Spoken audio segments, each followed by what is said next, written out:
Perseguição. A solidariedade humana é um patrimônio que certamente precisa ser considerado, precisa ser reenfatizado e algo do que nós não podemos abrir mão. É impressionante que as diversas peculiaridades, identidades, referências particularizantes que existem no nosso mundo fazem com que nós tenhamos certas fronteiras e distanciamentos de diversos tipos de comunidades que traduzem assim uma certa diversidade da realidade humana, desse universo antropológico que glorifica o Deus Criador, que é tão enfatizado por Paulo em Atos 17, por exemplo, e aponta para essa universalidade do agir de Deus na história humana, mas ao mesmo tempo nos traz uma preocupação quando essas diferenças levantam uma postura de oposição, de rejeição e até mesmo de ódio e explícita perseguição. Nós temos uma história humana marcada por conflitos, por opressão, por escravidão. Em diversas épocas do transcurso das realizações humanas que realmente nos assustam. E quando nós observamos a própria história bíblica, vamos ver que a identidade do Israel bíblico se define a partir da libertação da escravidão no momento em que aquele povo sofria um tipo terrível de perseguição. A fé cristã nasce nesse ambiente, uma espécie de império totalitário que tentava reduzir a zero qualquer diferença ameaçadora ao controle do imperador. Nós vamos observar que, de maneira cruel e terrível, esse cristianismo primitivo era perseguido e perseguido de maneira atroz e sem qualquer misericórdia.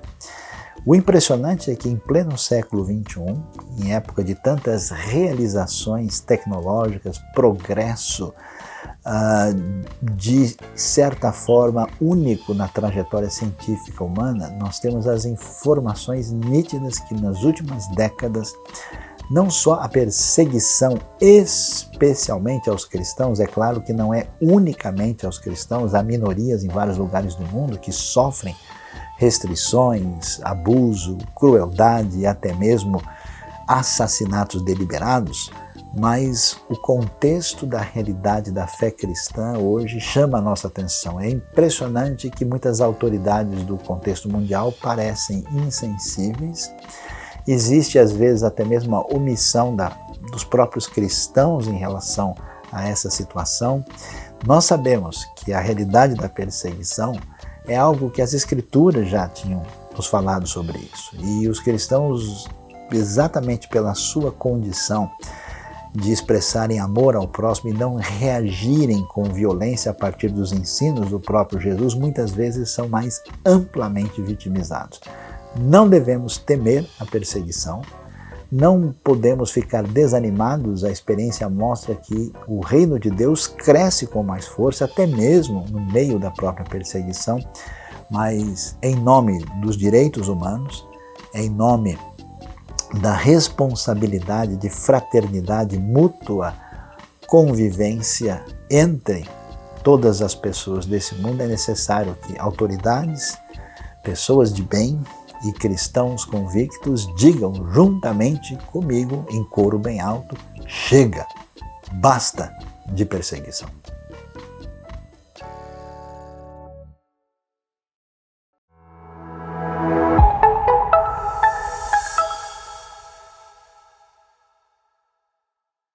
E aí, tudo bom contigo? Bem mesmo? Como é que foi a semana? Eu espero que muito bem. E olha, nesse momento nós vamos ter a nossa celebração da IBNU. E o que eu quero fazer é te convidar a que nesse momento você realmente fique conectado com a gente em tudo. E olha, se você de repente está assistindo pela TV, pelo computador, não pelo celular, deixa o celular de lado agora, para você poder ficar ligado em cada momento. Nós vamos ter músicas, momento de oração, a reflexão na palavra, tudo isso para abençoar a sua vida. Então, fique ligado e acompanhe a nossa celebração.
Não há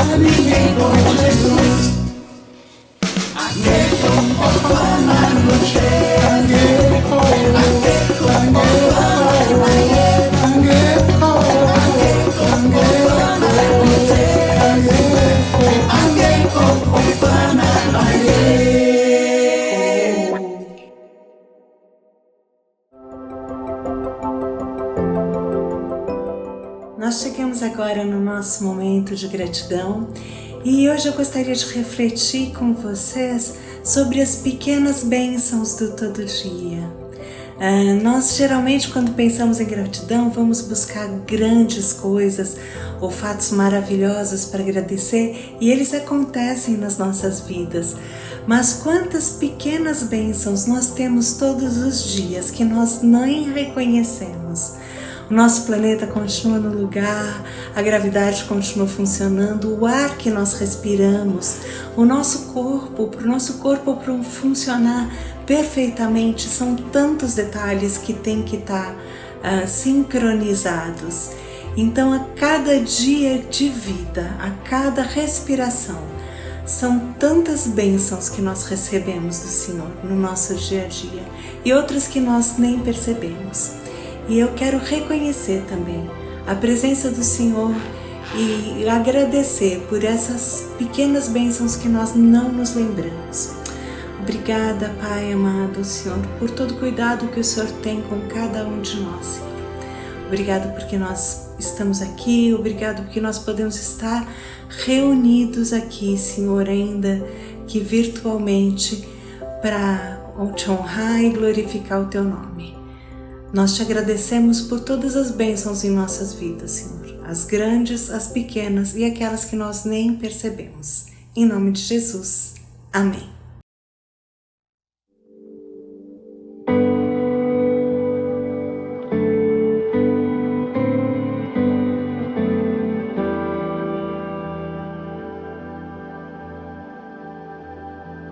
Não há outro nome igual, maior que a terra, céu e mar. Sua glória todos hão de ver e a Ele se render. Igual outro não há.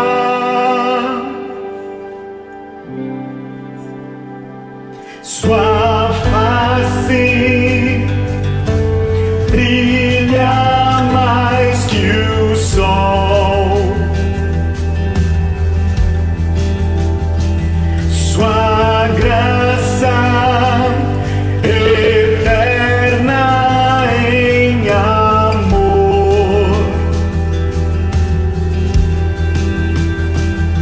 O Rei que soberano está, em glória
Temos então a oportunidade de orarmos juntos como comunidade, tantos motivos, tantos anseios do nosso coração. A gente tem a oportunidade de colocar tudo isso nas mãos do nosso bondoso Pai.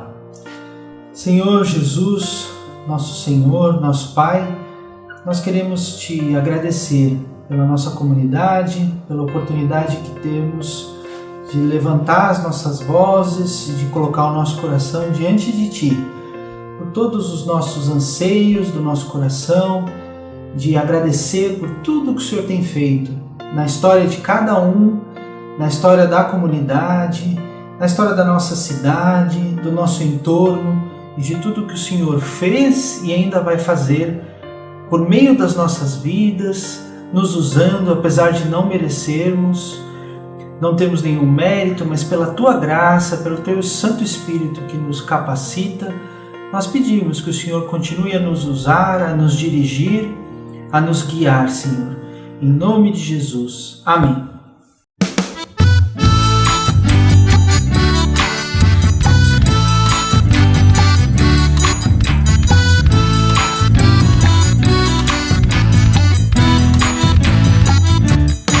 Somos eleitos do mundo, sal da terra, povo escolhido para falar da salvação, a socorrer aquele que está aflito e ao sofrido que tem falta de pão. Meu compromisso é com o povo brasileiro, migrado por inteiro para cumprir esta missão. O compromisso de pregar o evangelho, ser luz aonde estou, caluniar a escuridão. Eu vou variando meu Brasil, eu sou lamparina da nação. Vem cá, se achegue mais ao meu amigo, o Pai te chama a fazer parte da missão. Eu vou variando meu Brasil, eu sou lamparina da nação.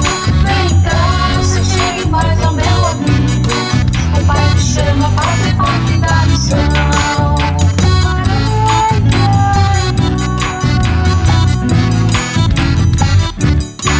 Em todo canto onde houver uma pessoa, se estamos juntos o evangelho chega lá. Você não pode se esquivar do compromisso, a lamparina não se pode apagar. Ninguém depois de acender o candeeiro vai depressa escondendo ao invés de alumiar. Por isso vamos fé, ordem de Jesus, pois aonde chega a luz as trevas vão se retirar. Eu vou variando meu Brasil, eu sou lamparina da nação. Vem cá, se achegue mais ao meu amigo, o Pai te chama a fazer parte da missão. Eu vou variando meu Brasil, eu sou lamparina da nação. Vem cá, se achegue mais ao meu amigo, o Pai te chama a fazer parte da missão.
Esse mês estamos no mês pensando um pouco mais sobre adoração. E semana passada nós tivemos um tempo tão precioso da Páscoa, que nós comemoramos a ressurreição de Cristo, a coisa mais importante da nossa fé. E hoje a gente vai continuar pensando então sobre essa questão da adoração. Como é que a gente deve adorar? Eu gostaria de pensar com vocês naquela história tão conhecida de todos, que é o de Marta e Maria, né? Todo mundo já leu, todo mundo já falou sobre as prioridades, mas eu gostaria de trazer algumas questões importantes aqui que são um tanto diferentes daquilo que a gente está acostumado a pensar, né? Então vamos acompanhar o texto de Lucas 10, 38 a 42, que diz assim: Caminhando Jesus e os seus discípulos chegaram a um povoado onde certa mulher chamada Marta o recebeu em sua casa. Maria, sua irmã, ficou sentada aos pés do Senhor ouvindo a sua palavra. Marta, porém, estava ocupada com muito serviço e, aproximando-se dele, perguntou: Senhor, não te importas que minha irmã tenha me deixado sozinha com o serviço? Dize-lhe que me ajude. Respondeu o Senhor: Marta, Marta, você está preocupada e inquieta com muitas coisas. Todavia, apenas uma é necessária. Maria escolheu a boa parte e esta não lhe será tirada. É interessante, né? A gente parar para pensar um pouco sobre isso. A gente está acostumado a ouvir falar sobre aquela pessoa que trabalha demais, então a gente não tem que trabalhar, a gente não tem que servir, e aquela pessoa que contempla, né, adora o Senhor, né, fica sentadinha aos pés de Jesus. Então a gente tem que deixar todas as coisas de lado e fazer isso, e a gente fica preocupado, então como é que eu vou lidar com as questões da vida? Como é essa questão do equilíbrio entre adorar verdadeiramente e a gente poder também lidar com as coisas da vida? Será que essas coisas estão separadas ou não faz sentido separar? Então é interessante porque a gente precisa chegar sim a um equilíbrio. Mas a gente precisa entender bem que essas coisas, a palavra nos traz algo muito bonito, que lá em Gênesis mesmo, Deus mesmo criou o trabalho. E a palavra que é avodá, que significa trabalhar, significa também adorar. Significa o que o pessoal acabou chamando de serviço, né? E serviço é cultuar. Então a mesma coisa que se diz para cultuar é a mesma coisa de trabalhar ou servir, né? Trabalhar nesse sentido. Então como a gente lida com essa questão? A questão maior é que o mundo traz para a gente que a gente precisa chegar a um padrão muito especial para que a gente chegue nessa excelência, né? Num perfeccionismo. Mas será que é realmente o padrão que Deus deseja? É isso mesmo que Deus deseja? É interessante que alguns textos bíblicos vão nos dizer assim, que Ele não está nem aí para sacrifício. E sacrifício era a coisa mais importante, porque era a forma das pessoas poderem chegar a Deus. E isso foi o próprio Deus que criou. Mas sabe qual é o grande problema? É que as pessoas acabaram chegando a Deus com essa forma criada por Deus, mas com seus próprios padrões. Então, tudo que era bom ficava para eles mesmos, eles traziam as coisas ruins ou que eles tinham dó de jogar fora, de descartar, já tinham que matar mesmo, então eles sacrificavam diante de Deus. Eles começaram a fazer negociações com Deus. E aí a gente entra num outro caminho, que não está servindo ou adorando a Deus realmente.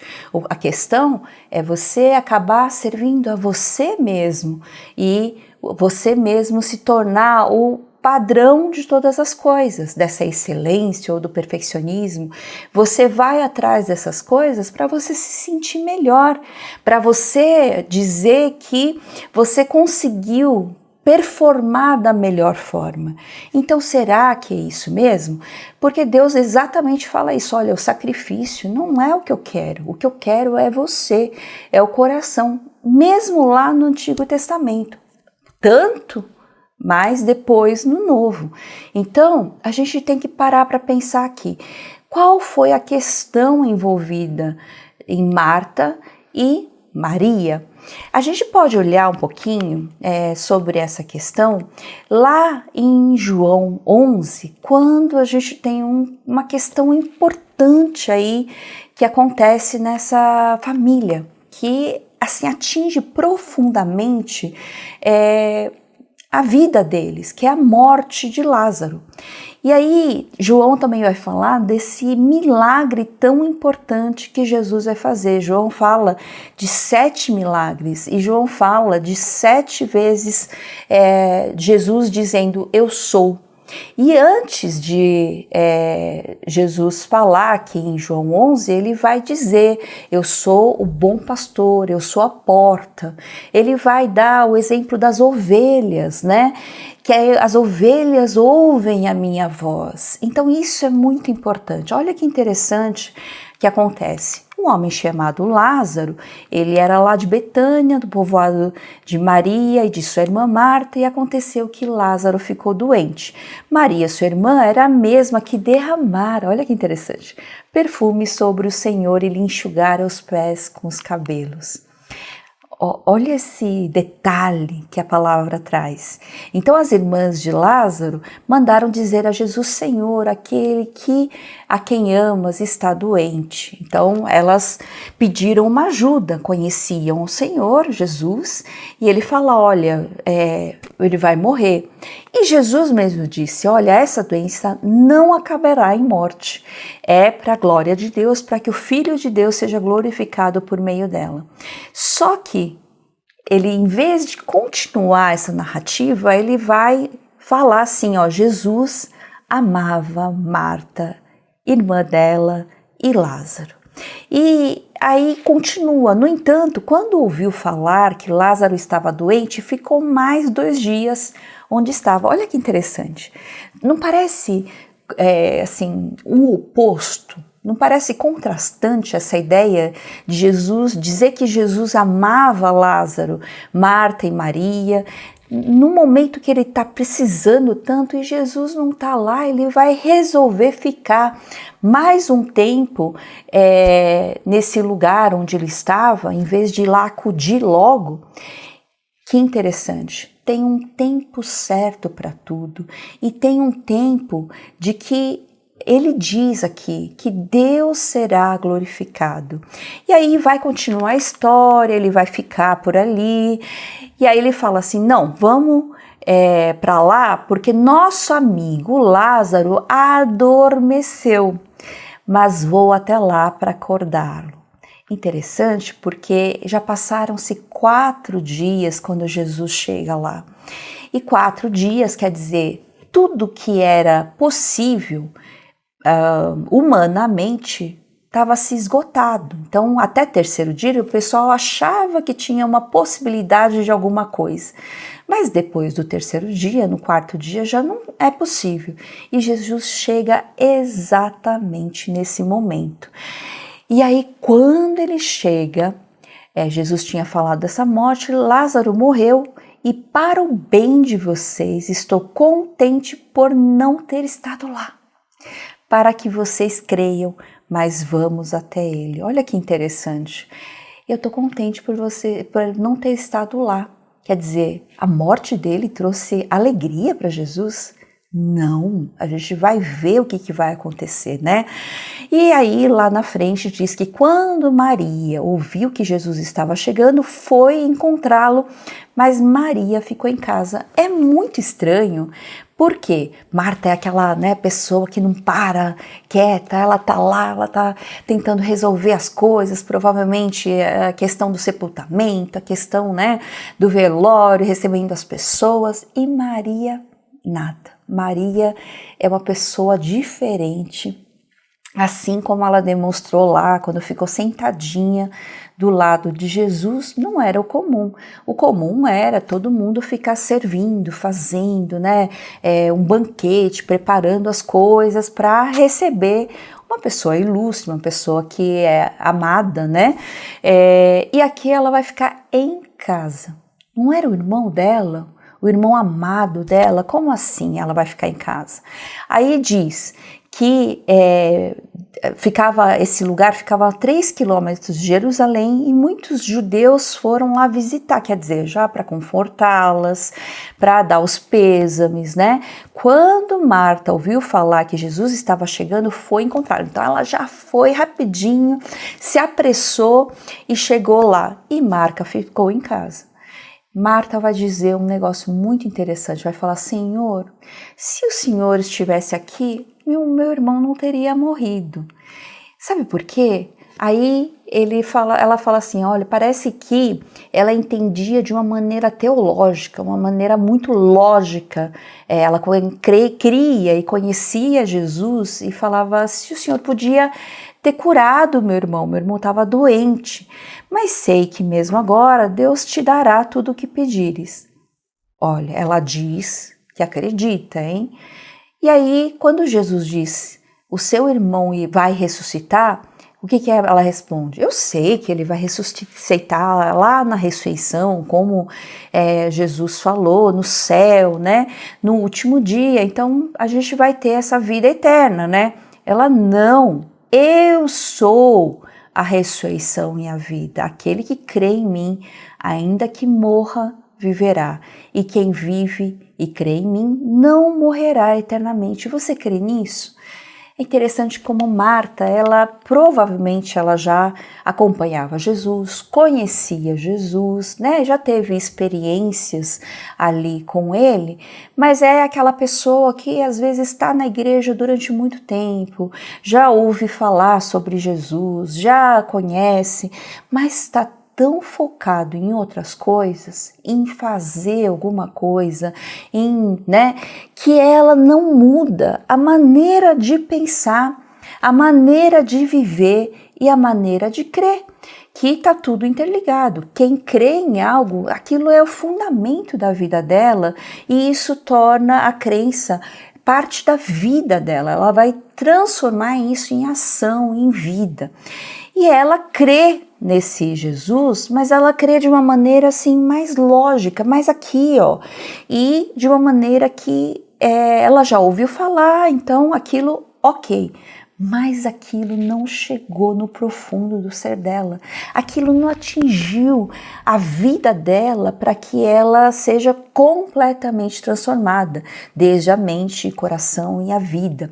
Então, ela crê, por isso que Jesus fala isso: você crê nisso? Eu sou a ressurreição e a vida. Você crê que eu sou capaz disso? E ela fala: sim, eu creio, como uma declaração de fé que a gente tem, né? Como a gente fala às vezes do Pai Nosso, a gente fala assim do credo apostólico, a gente tem uma crença, a gente fala: eu creio, eu tenho crido que tu és o Cristo, Filho de Deus, que devia vir ao mundo. E aí foi para casa chamando Maria, disse: ó, o mestre está aqui, ele está chamando você. Maria, ela vai se apressar e vai ao encontro dela, mas é muito interessante que ela tem uma atitude um pouco mais passional, um pouco diferente. Ela parece que entendeu alguma coisa diferente, ela vai correr, mas não correr para pedir alguma coisa ou para reclamar de alguma coisa, ou como Marta, né? Se o Senhor tivesse chegado aqui, né? Ela vai encontrar no lugar onde Marta encontrara ele. E ela vai falar assim, de novo. A primeira coisa que ela vai ver, ela prostra-se aos pés de Jesus e vai dizer: Senhor, se estivesses aqui, meu irmão não teria morrido. Só que ela faz uma coisa diferente, ela começa a chorar. Um misto de alegria por Jesus estar lá, de ser honrada, né? Porque ele foi encontrar com Lázaro, com Maria e Marta. Ao mesmo tempo, essa situação toda, né, de ver a tristeza, mas ela tem algo diferente na hora que ela fala essas mesmas palavras de Marta. E é interessante que isso leva, esse choro verdadeiro, sincero de Maria, vai levar Jesus a se agitar no espírito. Fala assim, ó, Jesus agitou-se em espírito e perturbou-se. E aí ele vai perguntar, onde colocaram? Vem e vê, Senhor. Ele chora. É muito bonito ver que Jesus ama tanto essa família, esses irmãos. E aí ele chora. Tanto é que os judeus que estavam ali, ele vai falar, nossa, vejam como ele o amava, né? E aí vai acontecer aquilo que Jesus, outra vez, profundamente comovido, foi até o sepulcro e disse, né? Sai daí, Lázaro, venha para fora, né? Então, a gente vai ver que esse momento é tão interessante que, apesar das duas terem falado a mesma coisa, parece que Marta tem muito mais a ideia da declaração de Jesus, de quem ele é, do conhecimento distante de quem Jesus é, e Maria tem algo profundo que também mexe com Jesus, porque ele sabe o que significa isso, uma relação, apesar dela ter falado a mesma coisa. É interessante. E aí a gente vai ver no capítulo 12 que o que leva Marta e Maria a fazerem coisas totalmente diferentes. 6 dias antes da Páscoa, isso já no capítulo 12 de João, Jesus chegou a Betânia, onde vivia Lázaro, a quem ressuscitara dos mortos. Ali prepararam um jantar para Jesus. De novo, olha lá, Marta servia enquanto Lázaro, ressurreto, estava à mesa com ele. Isso era comum, porque o homem geralmente se sentava à mesa, né, com o professor, com o rabino, né, com a pessoa ilustre, e a mulher era de costume realmente ela preparar o jantar, né, preparar as coisas para recebê-lo. Mas é interessante, olha só, então Maria pegou um frasco de nardo puro, que era um perfume caro, olha só. Era um perfume caro. Olha que loucura que ela vai fazer. Derramou sobre os pés de Jesus e os enxugou com seus cabelos. Pessoal, cabelo não é qualquer coisa, que cabelo não é assim, não é um símbolo só de beleza. Não, é tão importante que a mulher casada no meio judaico, elas precisam colocar peruca, porque cabelo só se mostra para o marido, né? Então é algo importante aqui que ela está usando para enxugar. Então é algo precioso nela, que mostra quem ela é, né? Vai enxugar os pés de Jesus. E a casa encheu-se com a fragrância daquele perfume. E é interessante que ela sai completamente, de novo, desde a primeira vez, quando ela se sentou ao lado de Jesus, agora ela vai quebrar, né, jogar um frasco de perfume sobre ele e principalmente sobre os pés, né, que é o pé sujo, né, quando a pessoa chega, ela honra Jesus dessa forma, porque quando ele chega em casa, ele precisa ter os pés lavados, né? As pessoas preparavam a água, uma toalha, e ela vai fazer isso com o perfume caro e com seus próprios cabelos. Então, não é só loucura hoje, é loucura naquela época. Já pensou você invadir um jantar, você tá num jantar tão importante e de repente você vai lá no seu convidado e você joga o perfume nele e limpa, né? Além disso, nos pés e limpa com o seu cabelo. Então, isso era loucura hoje, vai ser loucura hoje, era loucura naquela época, tá? E aí, um dos discípulos, que é Judas, ele vai falar, como assim? por que esse perfume não foi vendido e o dinheiro dado aos pobres? Então o pessoal fica revoltado, ele vai ficar revoltado. A gente vai ver em outros textos que outros judeus, né, ficam revoltados com uma outra atitude de uma mulher pecadora, mas a gente vai ver que as pessoas não conseguem não só entender, mas elas ficam assim assustadas com aquela cena. Fala assim, que loucura é essa? Isso pode ser doado para os pobres, que é muito caro. 1 denário era um dia de trabalho de uma pessoa, e aqui custava 300 denários, é muito dinheiro, gente, quase 1 ano de trabalho. E aí ele não falou isso por se interessar para os pobres, a gente sabe que ele ia trair Jesus, e aí Jesus diz o seguinte, deixa em paz, que guarde para o dia do meu sepultamento, pois os pobres vocês sempre terão consigo, mas a mim vocês nem sempre terão. É interessante porque a gente para pensar um pouco. As duas conheciam Jesus há muito tempo. Provavelmente Jesus já frequentava, de certa forma, a casa deles, né? Conhecia, diz que Jesus amava essa família. Então, todo mundo ali tinha um certo relacionamento com Jesus. É interessante a gente parar para pensar. Às vezes a gente está dentro da igreja, a gente às vezes conhece, já ouviu muito falar, já leu a Bíblia, né? Mas aqui, o que é a adoração real? A gente vê que a adoração real não tem a ver com ficar fazendo muito trabalho, ficar fazendo coisas de acordo com os nossos padrões.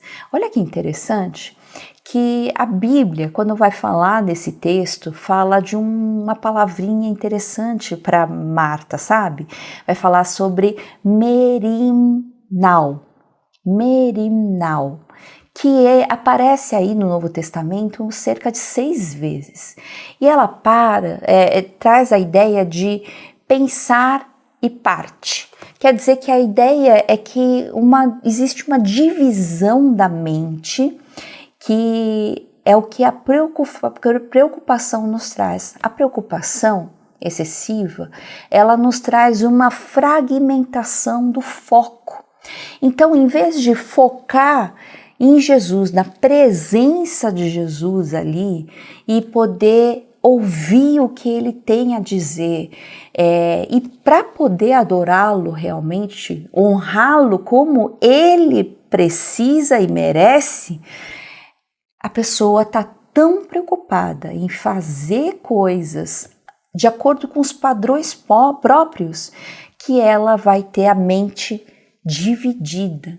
Porque no final das contas, ela vai estar servindo a si mesma, de acordo com os próprios padrões e vivendo aquilo com uma ansiedade excessiva. Então, olha que interessante, isso traz uma ansiedade, uma preocupação, uma inquietação.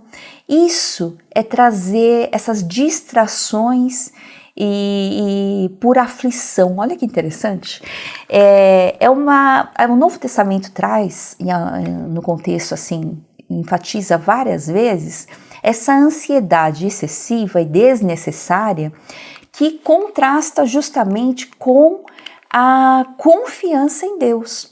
Então, a gente vai ver lá no Sermão do Monte, né, em Mateus 5-7, por exemplo, que aparece 4 vezes de forma imperativa e negativa, falando, pessoal, não fiquem inquietos, não se inquietem. E ele fala muitas vezes dizendo assim, por mais ansioso que você ficar, o que você vai acrescentar à sua vida? Nada. Então pare de se preocupar à toa. Ele fala assim, não se preocupe com a roupa que vai vestir, com o que você vai comer, né? Como vai ser o dia de amanhã. Ele fala, se preocupe sim com o reino de Deus. Busque o reino de Deus e a sua justiça. E ele fala, todas as coisas vos serão acrescentadas. Então, Merinal é essa ideia de uma ansiedade excessiva pelas necessidades que a gente tem, buscando coisas que a gente acha que precisa, tentando resolver e tentando preencher aquilo que a gente acha que é a nossa necessidade. Então, às vezes, esse perfeccionismo que a gente fica tentando resolver as coisas, a gente vai criando cenários, né? Fazendo planos, só que não do jeito de Deus, não do jeito que Ele quer. É até interessante a gente voltar lá atrás em Êxodo e ver como Deus vai ordenar a construção do tabernáculo. Ele vai dar medidas exatas, a maneira, e tudo se fala assim como Deus ordenou, assim como Deus deseja. Essa é a questão. E a gente precisa aprender a adorar a Deus do jeito que Ele deseja e do jeito que Ele merece, do jeito que Ele tem que ser adorado. Então, como é que a gente pode ver a diferença aí entre Marta e Maria? A gente vai ver que ela está muito preocupada com o serviço. E a Maria, ela está muito preocupada em sentar-se ao lado de Jesus, em ouvir aquilo que Ele tem para dizer, para assim adorá-lo. Porque a gente vai ver lá em João 12 como ela se lança em confiança, em loucura até, diante de Jesus. E a gente vai ver que a fala da Marta, ela é toda cheia de reclamação, uma confissão, mas assim, um misto, mas que aquilo dos padrões que ela mesma tem na cabeça dela, que ela já ouviu falar, que ela já estudou, mas nunca que vem lá do fundo do ser dela, que experimentou a graça. Isso não.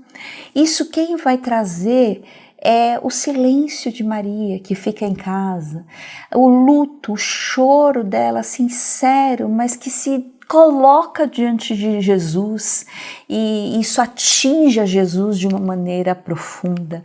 A gente vai ver que a Marta, ela está preocupada, o que a gente diz com essa questão da ação, né, de fazer muita coisa, e Maria, ela está ali simplesmente sendo discípula de Jesus, aquilo que é mais importante que Jesus fala para a gente ser, que é ouvir a voz do pastor, e a ovelha que ouve a voz do pastor e segue essa voz, ela consegue viver de uma maneira deslumbrante, de uma maneira tão diferente.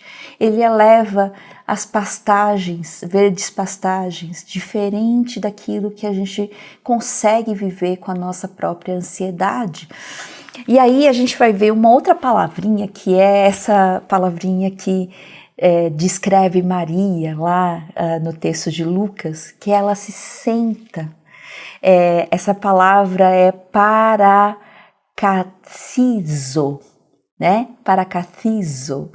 E essa palavra diz assim, indica algo de proximidade relacional, quer dizer, uma comunhão, o que a gente conhece como koinonia, né? Uma relação próxima e pessoal. Significa sentar, estabelecer, né? E aí ela vai se acomodar justamente juntinho, perto de Jesus. É uma coisa inadequada para aquele tempo, é uma coisa que não é comum naquele tempo. Mas Maria, ela não estava nem aí para regras, para o que as pessoas poderiam pensar. Ela não estava nem aí para nada. O que importava é que o Mestre estava ali. Jesus, o Messias, estava ali. A presença dele importava. E aí o que ela faz é se lançar diante dessa presença e ouvir tudo que Ele tem a ensinar, dizer, tudo, aproveitar a presença. E a gente hoje, no mundo que a gente vive, de tanta correria, tanta desordem, tanta coisa acontecendo, né, que a gente não tem tempo para nada, a gente também não acha tempo para Deus. E a gente começou falando, será que está separada essa questão da ação e a contemplação, a adoração com o trabalho? Não, a gente deve continuar trabalhando, mas o trabalho deve depender também de Deus. Tudo que a gente faz, faça uma coisa ou outra, se a gente come, se a gente bebe, se a gente trabalha, se a gente... Qualquer coisa que a gente faça tem que ser para a glória de Deus. A gente só vai conseguir isso como se a gente viver aquilo que João 15 diz, se a gente estiver totalmente... a gente é um galho, pensa nisso. É um galho que, se não estiver junto de Jesus, se não estiver em comunhão plena com Jesus, se a gente não tiver essa mensagem da ressurreição, eu sou ressurreição e vida, todos os dias da nossa vida, a nossa vida não vai fazer sentido. A gente precisa estar juntinho dele para dar frutos. Tudo que a gente fizer, qualquer coisa, se a gente vai brotar uma folhinha, né, no nosso galho, se a gente vai dar uma florzinha que vai abrir, vai dar frutos, tudo isso depende de quem? Do tronco, depende de Jesus, de estar realmente seguro nele e confiando plenamente nele. Então, tudo que eu fizer, eu tenho que trabalhar, gente, eu tenho que ganhar dinheiro. Claro, eu tenho que fazer as coisas, tenho que cuidar da família, tenho que fazer tudo isso, mas faz do jeito de Jesus. E o jeito de Jesus não quer dizer tudo aquilo que tem se falado no mundo, porque o padrão de Jesus é completamente diferente. Se você continuar buscando, né, os padrões do mundo, que eles dizem que é excelente, e fazendo, tentando servir a Jesus dessa forma, a gente nunca vai chegar. Por quê? A gente vai se afastar mais e mais e mais desse Jesus. O Jesus da Bíblia, o Jesus que veio, se deu como oferta e sacrifício para nos salvar, para que você e eu tenhamos a vida eterna. Esse Jesus, ele já mostrou para a gente qual é o caminho do discipulado, é caminhar junto com ele, para que a gente ouça o Espírito Santo conversando com a gente, para que a gente consiga viver isso, que é a proximidade relacional, que a gente sente-se pertinho dele, para ouvir o que ele tem a dizer, para poder se derramar e ter essa plena confiança e segurança de se derramar diante de Jesus e saber que ele se preocupa com você, que ele com certeza está com você, porque isso foi uma promessa de Jesus para a gente. Eu estarei com vocês até o fim dos tempos. Então, confie nisso, sente-se pertinho de Jesus e deixe ele renovar a nossa mente, porque a gente todos os dias precisa dessa mente renovada. A gente precisa da graça de Deus renovada diante de Deus, para que a gente possa viver essa vida. Então, se eu acordo de manhã, eu não consigo agradecer o que eu tenho, o que eu sou, a respiração, a vida, então aí já tem alguma questão errada. É que a gente já achou muito natural, a gente se acostumou com uma graça e parece que isso é o normal. Pessoal, não tem nada normal. Esse negócio de falar que você crê, achar que adorar a Deus é normal, não é.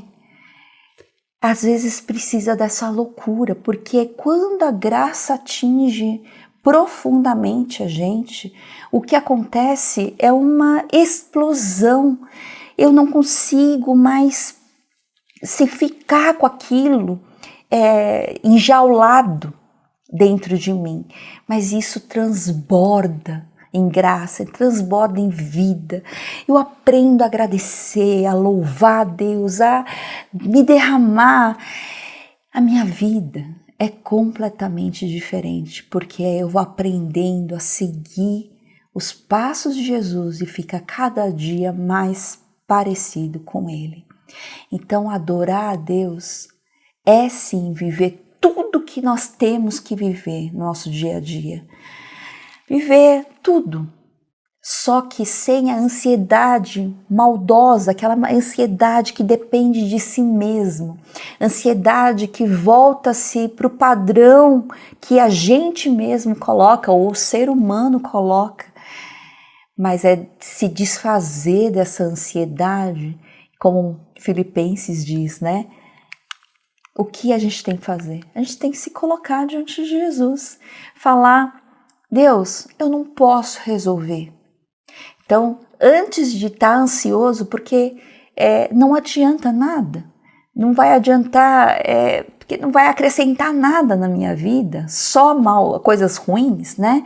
Então, deixar essas ansiedades, colocar diante de Jesus e a gente poder repousar, sentar ao lado, né? Se lançar. Isso diz lá em Filipenses, né? A oração que é colocada diante de Deus, que é falar: Deus, eu não consigo resolver, me ajuda, me dá sabedoria, coloca pessoas, derrama, Senhor, a tua graça, para que eu consiga enxergar as portas que o Senhor abre, os caminhos. O Senhor manda pessoas que possam me ajudar a resolver, médicos que consigam diagnosticar corretamente. A gente precisa orar, porque Deus pode. A gente não pode nada, mas Deus é o Deus do impossível. É o Deus que está com a gente, que faz a diferença e pode. Ele é todo poderoso para sim transformar a cada um de nós e também a nossa situação, se precisar. Então, a gente precisa de uma nova teologia, de enxergar o Deus que é todo poderoso e sentar diante desse Deus, do lado dele, para ouvir o que ele tem a dizer, para aprender sobre ele e para adorá-lo como ele merece, né? Então, a gente precisa fazer esse caminho de discipulado, de seguir a Jesus e de sentar aos pés dele.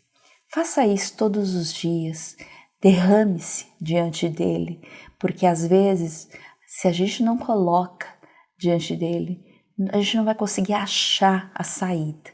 Então, sente-se diante dele e adore, honre a esse Jesus como ele deseja e como ele merece, para a gente poder viver uma vida completamente plena.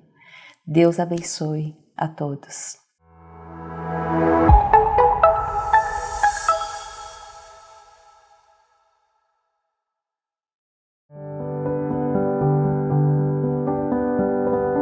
Deus seja louvado por tudo que a IBNU tem feito e hoje estamos diante de um grande desafio.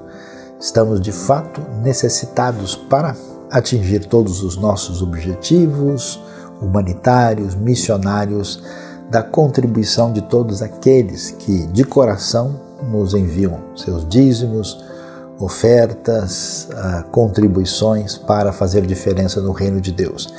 E hoje estamos investindo algumas melhorias no nosso espaço presencial aqui em São Paulo, tanto com telões interno, externo, como também pintura da parte externa, reforma local. E o nosso alvo é de R$300 mil para atingir os nossos objetivos.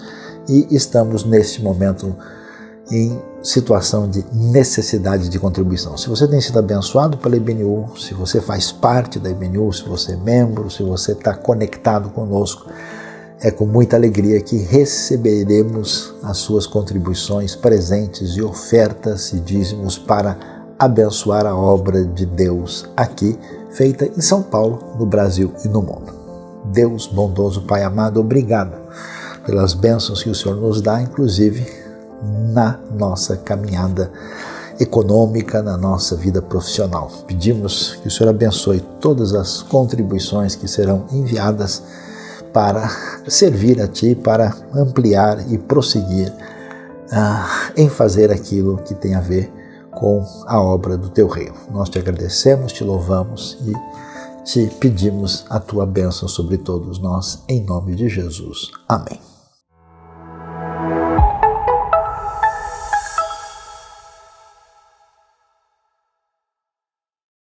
Foi um prazer ter você na nossa celebração online mais uma vez. Se você é novo aqui no canal, não se inscreveu, já faz a inscrição no canal da IBNU ativando o sininho para você receber todas as notificações dos novos vídeos que entram aqui no canal. Nós temos programação praticamente a semana inteira aqui no canal da IBNU, segunda, terça, quarta, quinta, sempre temos programação aqui disponível. E nos domingos, às 9h30, sempre a nossa celebração online, essa celebração que ela é produzida para levar conteúdo de transformação da Bíblia para a sua vida.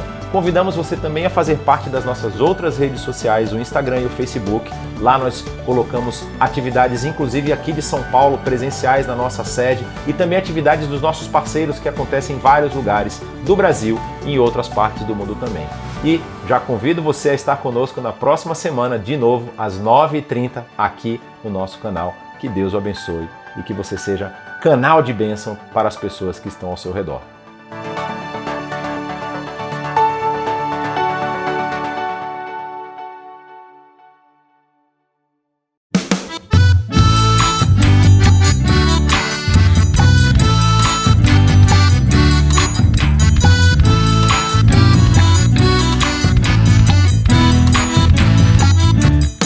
Somos eleitos, o mundo está na terra, povo escolhido para falar.